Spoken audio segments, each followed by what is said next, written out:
Every time talaga na magagaling ako sa work, I scroll TikTok as my means of releasing stress. Kasi di ba, life should be a balance. So after that, pag medyo na-relieve na ako, I do some household chores. Pero, I was caught on this content of Brian, a transformational coach. Nagkaroon talaga ako ng aha moment. Kasi all these years, I believe na ang problema sa isang failed relationship is communication. Pero, sabi ni Coach Brian, communication, love languages, and compatibility is not the problem in a relationship. Sabi niya, the real deep-rooted cause ng failure ng mga relationship is our wounded inner child. That is what we call a childhood wound. As I reflect to what he said, totoo nga naman.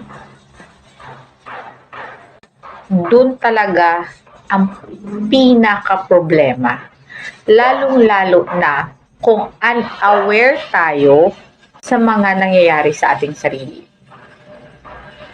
Na sometimes, na-pro-project natin sa ating mga partners. Okay, let us discuss first the childhood wound. Ano itong mga childhood wound? Childhood wounds are wounds that was caused by our caretakers or the parents itself. Childhood wound comes from the critical stage ng mga bata during sa child development nila.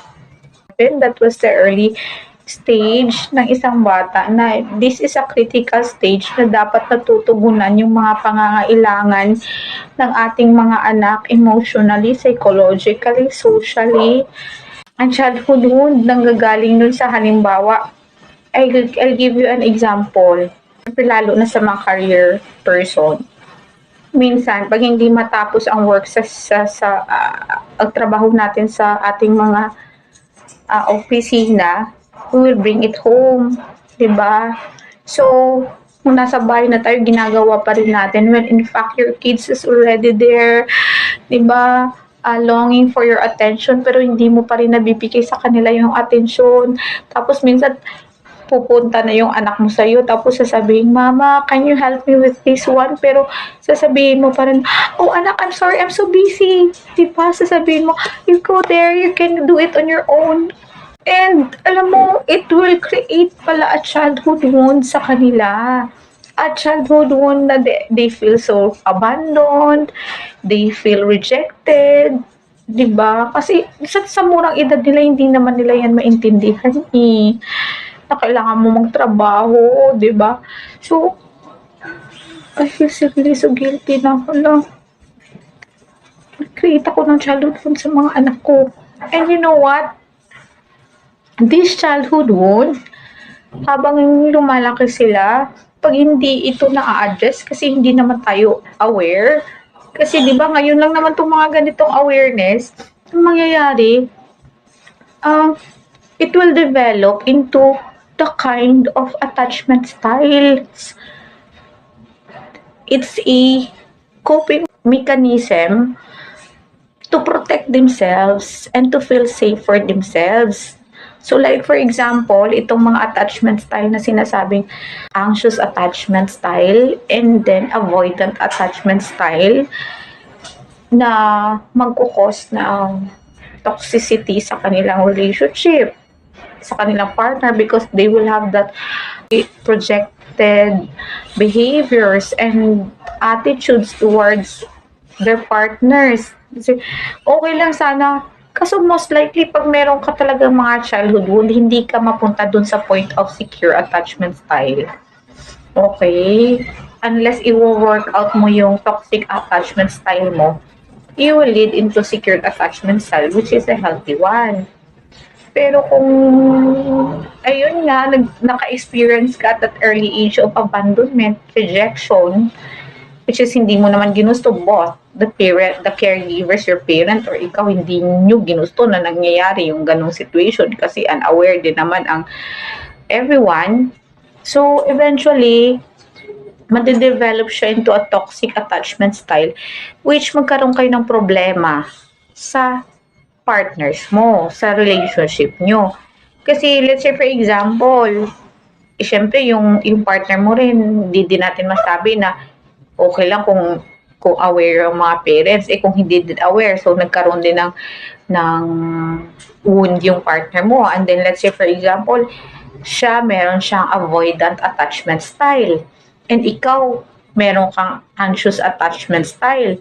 Now, when problem arises sa relationship nyo, because he is an avoidant or she is an avoidant attachment style, pag may mga problema, ang behavior nila is ayaw nilang harapin ang conflict. To feel safe or as their coping mechanism, they are going to avoid it. Ayaw nila pag-usapan. They just want to let it pass. Ganun yung mga avoidant. Hindi takot silang harapin yung mga triggering factors that will trigger their fears. Then, ito na siya attachment style. Sila yung mga taong pag may existing problem, existing disagreement, existing circumstance sa relationship nyo, gusto nilang upuan, pag-usapan, ano naging problema, how can we be able to compromise it? Kasi yun yung way naman nila na pag hindi nila pag hindi nyo, para sa kanila, pag hindi nyo mapag-usapan, natatakot sila na baka mawala ka din.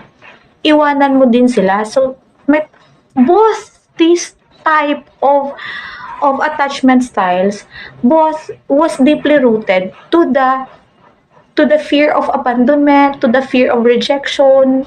Kaya nangyayari yung ganito, that would likely make your relationship doomed.